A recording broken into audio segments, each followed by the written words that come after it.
এই আমাৰ চেঁচা ৰাজগড় ৰাস মণ্ডপৰ পেণ্ডেলৰ দৃশ্য। এয়া সকলো গাঁৱৰ যুৱকসকলে মিলি পেণ্ডেল ভাগ তৈয়াৰ কৰিছে। 116 ফুট দীঘল আৰু 80 ফুট বহল দৈৰ্ঘ্যৰ।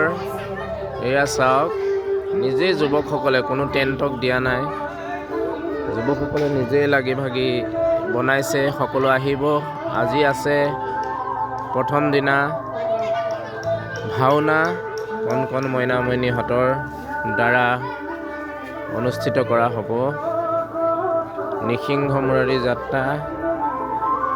এয়া গেট বনাই আছে। এয়া সকলো যুৱকসকল লাগি আছে।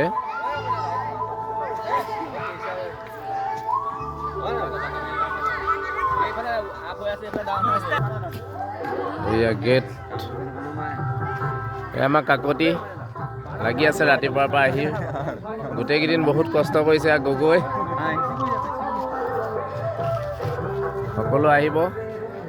এয়া আমাৰ ৰমেন গগৈ সম্পাদক, তেখেতো বহুত কষ্ট কৰিছে। সকলোৱে কষ্ট কৰিছে।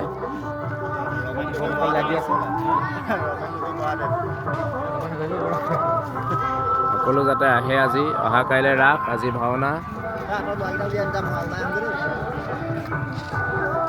এয়া চাওক কি সুন্দৰকৈ গেটখন বনাই তুলিছে। সকলোখিনি নিজেই কৰিছে গাঁৱৰ ল'ৰাবিলাকে।